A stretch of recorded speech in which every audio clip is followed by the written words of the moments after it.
Right, hello.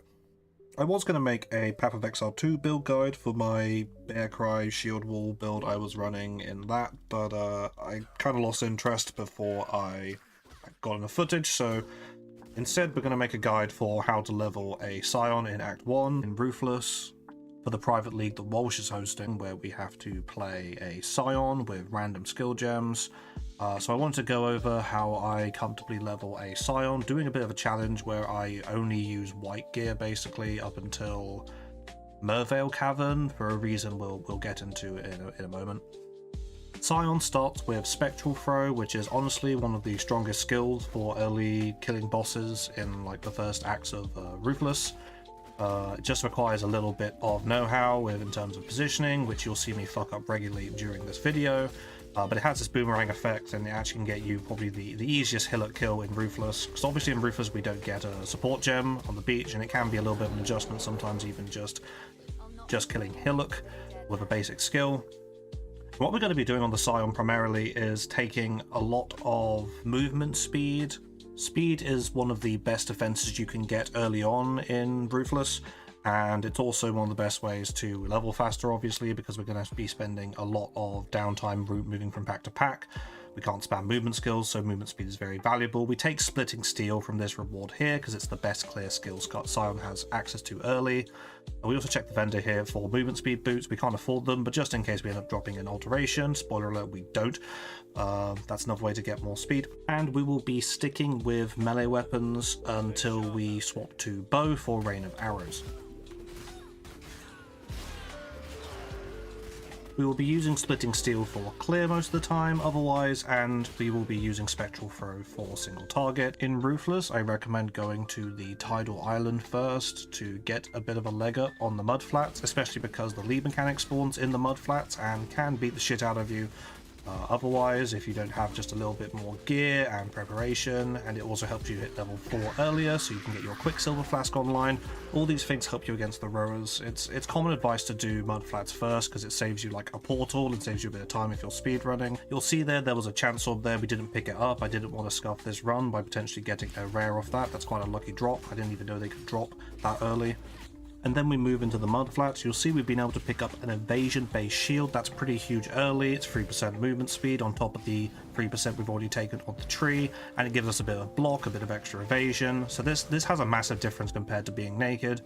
Then we're going to hit another level here, and that will let us take another 3% movement speed. Note that we're also getting some projectile damage from this pathing that we're taking. We don't have to worry too much about taking too many damage nodes on the tree early.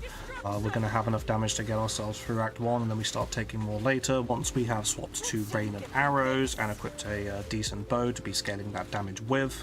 You can see how much comfier the mudflats is, even though we're still completely on white gear. Since we got a shield and we're using Splitting Steel for clear, we are able to clear out this breach pretty comfortably. Surprisingly, usually the lead mechanic in mudflats is a bit uninteractable in Ruthless. It's pretty challenging to overcome. I remember the mercenary was like that when you first met him. He just wiped the floor with you in the previous league. While I do go to the monastery to grow the womb gift I get here, I don't actually want to use it for this run. I should note that like anything you see here should be a lot easier in practice once Walsh's league starts, because it is in the Keeper's League and these womb gifts can be incredibly strong for carrying your early damage. This is more of a showcase of like, even if you low roll and get really unlucky with your womb gifts and with your gear, that you can still get through Act 1 as a Scion comfortably, which tends to be the biggest pain point for a lot of people in Ruthless. After that, things start to smooth out a bit. The only times I'm really upgrading my weapon before I get to Merveil's cave in this run is with ground drops on the floor that are just like white weapons and using whatever drops. And generally, even if you get unlucky, you should be dropping some like swords and axes that you can use to progress your damage a bit with Spectral Throw and with Splitting Steel. You just want to keep an eye at certain levels. New bases can drop, and these may just be an upgrade. Even if they're just another white weapon, going from one to the next can be a significant damage upgrade.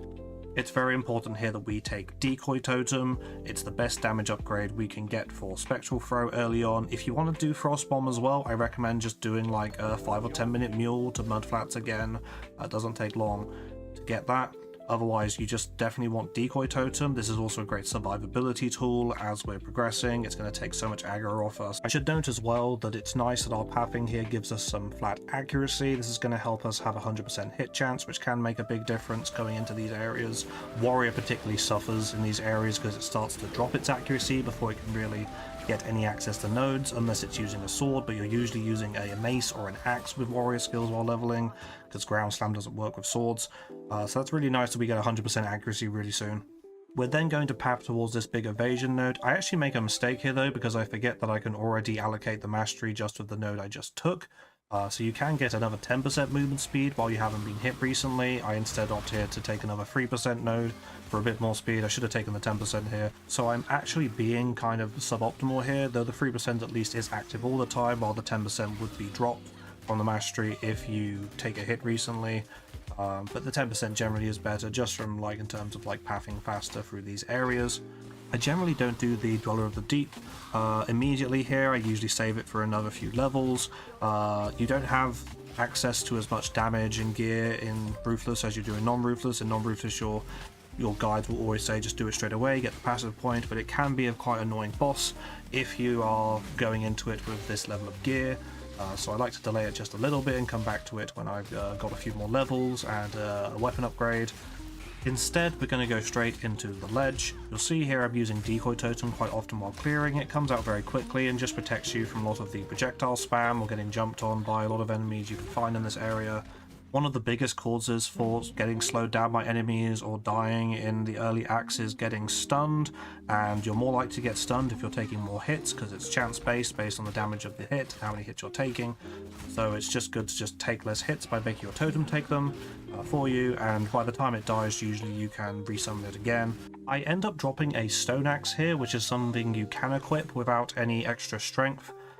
Some weapons later on you'll find you won't be able to equip, like high level axes, without taking some strength nodes, and we're just taking a dex based path at the moment, so we don't have access to that.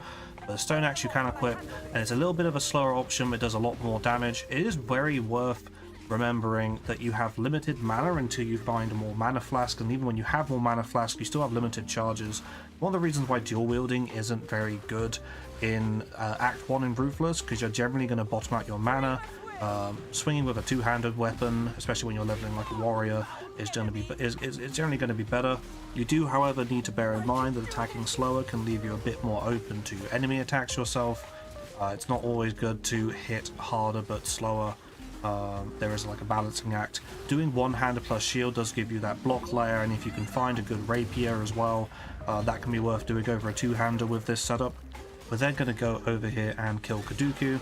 I do recommend killing Kaduku every league, it's just bad luck if you don't. And this is another good example of the strength of Spectral Furrow. This boss doesn't even move, but this is what happens when we have Decoy Totem on any other boss. They're going to stand still and attack the Decoy Totem. As long as they're standing still, we can hit them with the tip of where the Spectral Furrow spins out, and that's going to keep multi-hitting them up until it comes back, so you get a lot more damage per Spectral Furrow if you're able to pin them and then like have the right distance away. When I got to the climb, I found that the breach monsters were starting to outscale my ability to clear them fast enough. I might have just gotten unlucky with certain magic monsters spawning, but they weren't dying fast enough, and my Decoy Totem was dying too fast to protect Aleph. Your mileage may vary, and again, if you have a graft skill you can use, which I'm not using here, you might still be able to clear out these breaches. Don't worry if you can't though. The important thing is that we keep making progress forward. It's okay to fail the odd breach here and there. This is the point where I decide to go back and kill the Dweller in the Deep, because I feel like I'm in a comfortable position where you can just fall over. I could have done this a little bit earlier as well, and again, if you have like decent gear early, you could just rush into him. It's just more important I always make sure he's done before I do Brutus, before I get into the prison. And there's a special reward he comes with. It was introduced and we thought it was a bug initially. Being able to get a guaranteed essence during the campaign in Ruthless is very powerful. It's like an alchemy orb that you can just put on any item, but it doesn't have the same functions as an alchemy orb because you can't juice your maps with it. So it's something you definitely want to slam on gear instead of saving for maps and atlas progression. With this essence, you have a big choice to make. I generally would always use it to upgrade your weapon. It's the most reliable way to get a decent weapon upgrade while you're leveling, especially in Act 1 here.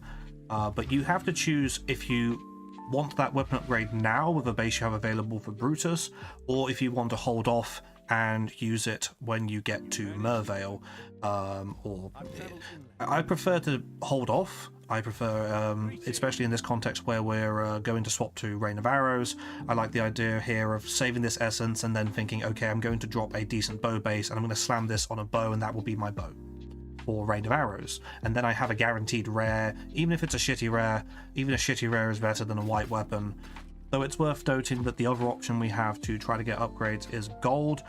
This can backfire horribly if you get a really bad blue from gambling, but you can get decent blues and even rares early on as well. That is another thing. If you're ever struggling for damage, if you try Brutus and it doesn't work well, you can always try to gamble. I generally don't like using my gold to gamble at this stage though, because again we're going to swap to Rain of Arrows when we get to Merveil Cavern, which is quite soon now, after we can kind of just rush there if we want to after killing Brutus. So I don't want to spend any of these limited resources right now, essences or gold, on weapons that I'm going to definitely replace in a few levels, because I'm going to swap my whole weapon type. The good news is, even with a white weapon, Brutus isn't too difficult on Scion, again with the Decoy Totem strategy, so we don't have to be too worried. It's a tiny bit of a skill check, and it might be something you want to practice just a tiny bit if you're not good with it. You'll see here I'm doing the Legion as well. I sometimes think about skipping this content because I rarely get anything from it, but I do think it's worth a quick run around because you can get chests, and chests are kind of guaranteed to drop at least something, which is a lot more than the nothing you get from most monsters at this stage in Ruthless. I don't actually find any myself though, so I just carry on. After that, I don't worry about killing every single monster I revealed, and then we progress all the way to the prison. The prison area is full of some pretty dangerous and annoying enemies. This can be another pain point while you're leveling a Scion. It's helpful that we get some extra accuracy again, because we're going to get enfeeble cursed often by these necromancers. The necromancers thankfully do stand still quite a lot, so they can be killed with spectral throw quite easily. Here the movement speed we've taken really starts to shine. It's really nice to have that 10% while we haven't been hit recently. I think our tooltip reads as 16% given the armor penalty total, but without boots as well. Like if we were able to buy or find some movement speed boots, that would be 26%. That's a lot less time running around, getting lost potentially. And you see here as well that splitting steel is still comfortably clearing things out at a steady enough rate. Again, we could have better weapons here. You could have crafts carrying the damage further to clear things even smoother, but it's just worth noting how solid splitting steel is as a clear skill. When you get to Brutus, I would burn a portal scroll here to refresh your flasks. You want to go into him with full flasks. Be prepared to potentially use an extra one. It's always better to portal out and in and waste a portal scroll than it is to die and then the fight takes longer because he heals. I'm actually a bit out of practice here with both using Spectral Throw and with kiting around Brutus, so you can do a lot better than I do here. The fight is generally about just staying away from his triple area of effect slam, using Decoy Totem to tank that, replacing Decoy Totem every time it dies. He will chain grab you and pull you towards him, but with the movement speed we've taken, we can quite quickly run out of that. And then we just want to kite around him. The only really dangerous attack that I do get clipped by a couple of times but do survive because I do have a bit of physical damage mitigation is his cascading slam attack. This is again a reason why you want to be able to kite around him and use Decoy Totem to draw that aggro away from yourself, so it's something you can more easily avoid because it does have a quite wide area of effect. But as long as you do that, the fight is he's a pretty slow guy. He doesn't have any mix-ups or anything. This isn't Dark Souls. So you can just slowly whittle him down with Spectral Throw, even with a pretty shitty weapon. I do take another safety portal here. As I said, it's just better to do that than potentially risk. I can heal. I do have a little bit of health flask left, but I just want to make the fight super cozy for myself. If you're sweating, if you're trying a speed run, you may not have to do this if you're a better player than me. I'm not mechanically gifted. That's why I make good builds, because I need to cover up how bad I am at the game. Very kind of Brutus here, he only drops gold as well. We don't even get any loot from killing the big mid-boss of the act. But oh well, we move on. Actually forget here to go and get the aura that you are rewarded for killing Brutus. Warrior and some other classes also get a couple of extra gems, like Warrior can get Intimidating Cry, Enduring Cry here. Scion just gets all 3 of the auras offered, and here generally the pick is Vitality. You can get enough accuracy from the tree without needing to run Precision, and you do want to run Vitality just for that bit of extra regen, and it makes things very comfy for you. It's a bit of help against damage over time as well. I do forget to grab it here and for a good while. But it's worth noting that I don't really miss out by not grabbing it, because I don't have any sources of flat strength yet anywhere. I would have to take a bit on the tree to run it. We do eventually become able to equip it, but it has a 22 strength requirement, and we have base 20 strength on our character. With this pure dex route pathing we're doing, we don't pick up any natural strength. Once we path down, we can always allocate beef to cover our strength needs for early leveling and to be able to use vitality and such. As soon as we're in the ship graveyard, we can just rush straight to Merveil Cavern to get our level 12 gem. If we are level 12, we can equip that gem, so we can just pivot to Rain of Arrows immediately. I choose here to farm a bit slower and do the Fairgraves quest to see if I can get a better bow base to potentially slam my essence on. Before I commit to going all that way. It doesn't really matter. It's worth just taking whatever exit you find first, I think. You'll notice here we're just pathing through some dex nodes. We're not really taking much extra damage or anything in preparation for getting to Merveil. We will start taking some bow nodes as we're approaching the boss, so we will get some more damage there. Everything is fine with just taking these travel nodes for now. We're not in any pressing need to get any better defenses or damage. We're pretty much covered on every front as we are. Though if you do feel like you are dying to anything or falling behind or just worried about defenses, or if you're playing this on hardcore, instead of pathing down here earlier, you probably want to take the elemental resistances you can take early. There's a big chunk of them for past Sentinel. Sentinel gives 10% all res, and then for 3 more points you can get 18% of each individual elemental res. These are worth taking if you want to get some better defenses. I just don't think it's necessary. I haven't generally found it necessary. Your mileage may vary depending on how comfortable you feel engaging with like Merveil as a boss, doing mostly cold damage for instance. Either way, we go and kill fellow Spectral Throw Enjoyer Captain Fairgraves to get our passive point from him. And this is a good opportunity to go back to town and then work out what we're doing in terms of getting our bow. For this run, even though I dropped some rare gear I could have equipped potentially to get some bonuses, I chose not to. Just to preserve the integrity of the whole idea of like, what if you get really shit luck while trying to level a Scion, XYZ. I do, however, at this point make a decision to not use the essence I've been saving because I wasn't able to drop a good bow base. I wasn't very happy with the idea of slamming a crude bow, and I didn't want to burn my transmute buying a base, so instead I chose to gamble for a bow using the gold I had saved up, and this is something you can do and I would recommend doing. I wouldn't recommend using your gold to gamble on anything else early. The impact of a better weapon upgrade is far bigger than the impact of plus 10 life on your gloves or a little bit of res here and there.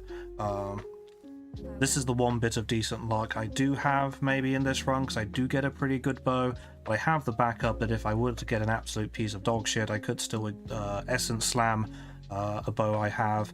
I could quickly try to refarm another base. I do accidentally sell the quiver I've been saving here, so I burn the transmute that I've made with all the shards on buying another one. This is also a source of flat fire, getting a fire damage quiver like this, which is very good for taking the fire damage cluster with attack speed and ignite chance, not for the igniting, not for doing damage with igniting enemies at all, but for the mastery we get that when we ignite enemies we can do 100% increased damage with hits against them.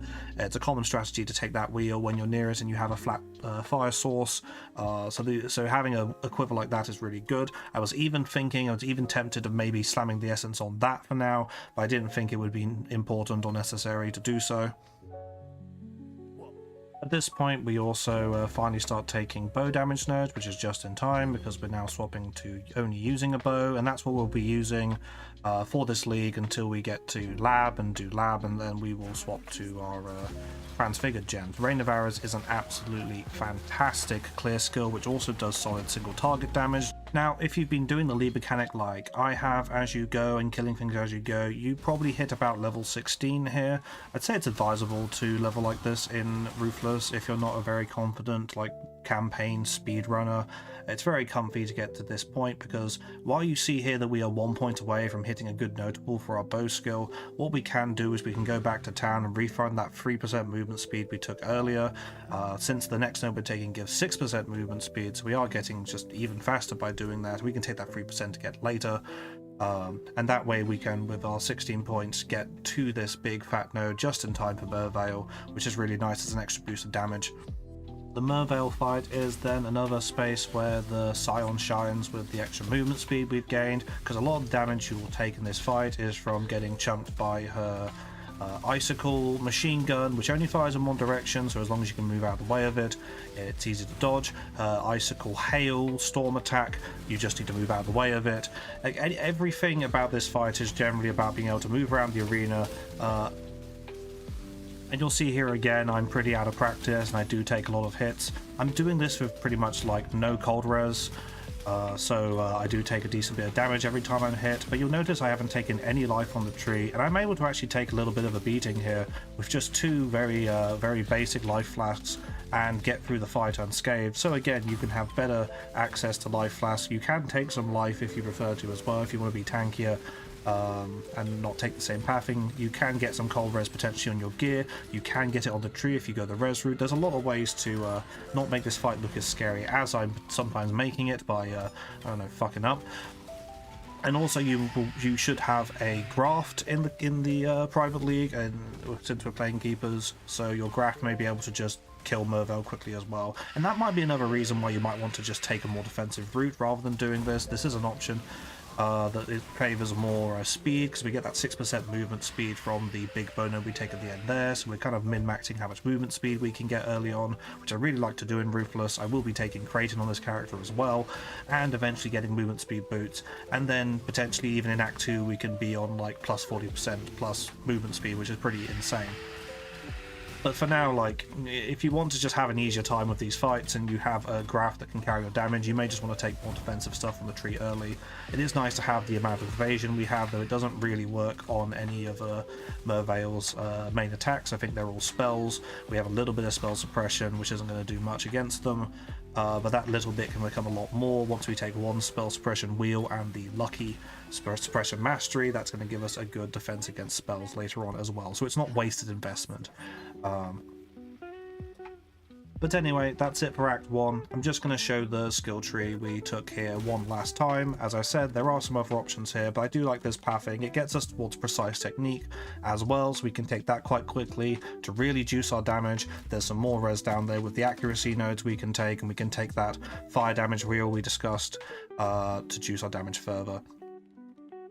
Now, once again, this is a video I'm making particularly because a lot of people are going to be playing Scion in Ruthless for a upcoming private league, and I do think this is one of the comfiest ways to get through Act 1 and progress into doing lab.